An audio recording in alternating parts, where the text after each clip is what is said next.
Welcome to lecture of discrete structure. इस lecture में हम प्रीफिक्स टू इनफिक्स कन्वर्जन के बारे में पढ़ेंगे, यानी हम प्रीफिक्स एक्सप्रेशन को इनफिक्स एक्सप्रेशन में कैसे कन्वर्ट कर सकते हैं। इससे जो पहले वाला लेक्चर है उसके अंदर हम ये चीज कवर कर चुके हैं कि हम प्रीफिक्स एक्सप्रेशन को पोस्टफिक्स एक्सप्रेशन में कैसे कन्वर्ट करते हैं। तो इस लेक्चर में जिस तरह हमारे पास ये स्टेटमेंट है, convert the given prefix expression into infix expression, कि हमें एक प्रीफिक्स एक्सप्रेशन दी गई है और हमें कहा गया है कि इसको इनफिक्स एक्सप्रेशन के अंदर कन्वर्ट करें। तो हमें पता है कि प्रीफिक्स एक्सप्रेशन से मुराद ऐसी एक्सप्रेशन होती है जो कि ऑपरेटर से स्टार्ट हो रही हो, जिस तरह ये हमारे पास एक्सप्रेशन है। और इनफिक्स एक्सप्रेशन में जब हमने इसको कन्वर्ट करना है तो इनफिक्स एक्सप्रेशन ऐसी एक्सप्रेशन होती है जिसके ऑपरेंट के दरमियान में ऑपरेटर आ रहे हो, यानी ऑपरेटर के साथ ऑपरेंट का होना जरूरी है। जिस तरह मैं कहता हूं ए प्लस बी, तो ये इनफिक्स की फॉर्म है क्योंकि प्लस के साथ ऑपरेंड भी हैं जिनके ऊपर वो ऑपरेशन होना है। तो इनफिक्स एक्सप्रेशन में जो हमारे ऑपरेटर्स होते हैं वो ऑपरेंड के दरमियान में आते हैं। तो अब देखते हैं इसको हम कैसे कन्वर्ट कर सकते हैं। सबसे पहले right the expression in reverse order. हमें जो भी, जब हम प्रीफिक्स को इनफिक्स में कन्वर्ट करेंगे तो जो भी हमारे पास प्रीफिक्स एक्सप्रेशन होगी हम उसको रिवर्स ऑर्डर में लिख देंगे। रिवर्स ऑर्डर से क्या मुराद, देखें सबसे आखिर में एफ था ना, हमने एफ पहले लिख दिया, उसके बाद ई था, हमने ई लिखा, फिर पावर का ऑपरेटर था, पावर का ऑपरेटर आया, फिर सी था, हमने सी लिखा, फिर डिवाइड ऑपरेटर था वो लिखा, फिर उसके बाद डी और बी था, डी और बी लिखा, फिर मल्टीप्लीकेशन था, इधर मल्टीप्लीकेशन लिख दिया, फिर ए था, फिर उसके बाद माइनस और प्लस, उसी तरह हमने माइनस और प्लस लिख दिया। ये पहला स्टेप है कि जब भी प्रीफिक्स को इनफिक्स में कन्वर्ट करना है आपने सबसे पहले प्रीफिक्स को रिवर्स ऑर्डर में लिख देना है। रिवर्स ऑर्डर में लिखने के बाद हम अब इसको स्टैक की मदद से जो है इनफिक्स एक्सप्रेशन बनाएंगे।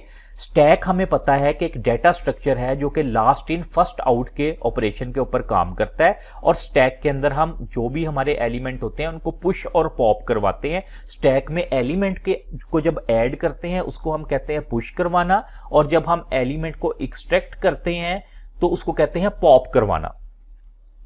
तो देखिए सबसे पहले हमने अब स्टार्ट कैसे करना है, हमने जाना है लेफ्ट टू राइट, यानी इस सीक्वेंस में लेफ्ट टू राइट हमने जाना है। तो सबसे पहले हमारे पास क्या एफ, हमने स्टैक में एफ को पुश किया, उसके बाद हमारे पास क्या ई, हमने स्टैक में ई को पुश किया, उसके बाद हमारे पास पावर का ऑपरेटर आया। जैसे ही हमारे पास पावर का ऑपरेटर आया या कोई भी ऑपरेटर आएगा हमारे पास, तो हम क्या करेंगे, उस ऑपरेटर से पहले जो टू इमीडिएट वैल्यूज थी, रिसेंट वैल्यूज थी टू, उनके ऊपर वो ऑपरेशन परफॉर्म करवाएंगे। यानी उससे पहले तो ई और एफ था, तो हम इसको कैसे लिखेंगे, ई पावर एफ।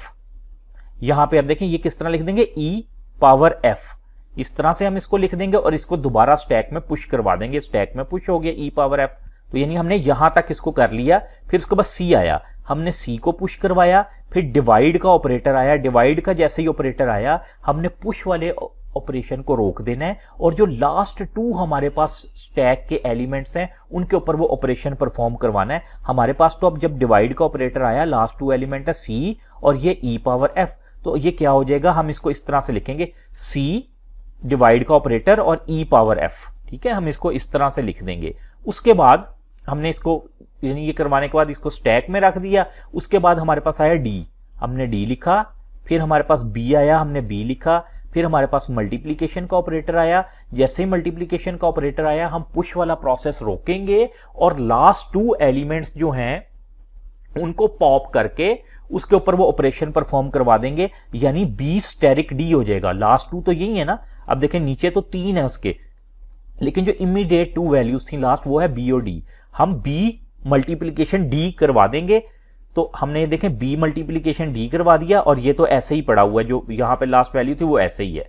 ठीक है, बी मल्टीप्लीकेशन डी हो गया। उसके बाद हमारे पास ए आया, हमने ए को पुश किया, उसके बाद माइनस आया। जैसे ही माइनस आया, माइनस एक ऑपरेटर था, यहां पे आके पुश वाला प्रोसेस रुक गया और हमने लास्ट टू वैल्यूज पे ये ऑपरेशन परफॉर्म करवाना है। लास्ट टू वैल्यू क्या है, एक ए है और एक बी मल्टीप्लाई डी है, तो ये हो जाएगा ए माइनस बी मल्टीप्लाई डी।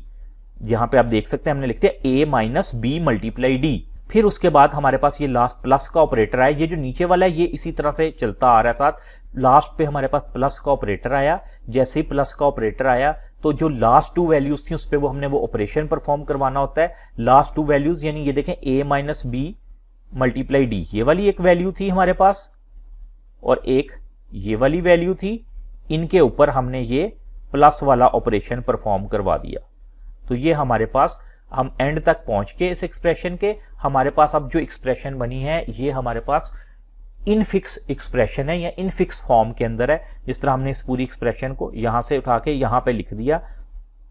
तो ये हमारे पास एक मेथड है कि हम किस तरह से स्टैक की हेल्प से अपनी प्रीफिक्स एक्सप्रेशन को इनफिक्स एक्सप्रेशन के अंदर कन्वर्ट कर सकते हैं।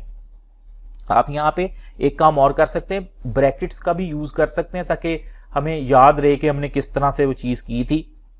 जिस तरह के बी स्टेरिक डी आया था ना, तो इस तरह से ए, यहां पे बी स्टेरिक डी था, तो इसको हम एक ब्रैकेट भी कर सकते हैं कि बी स्टेरिक डी पे ऑपरेशन हुआ था। इस तरह से यहां पे बी स्टेरिक डी पे हुआ था। तो इसी तरह जब ये दोनों एक्सप्रेशन आई थी, हम इसको ऐसे भी कर सकते हैं कि एक ये थी और एक ये थी, इन दोनों पे हमने प्लस का ऑपरेशन करवाया था।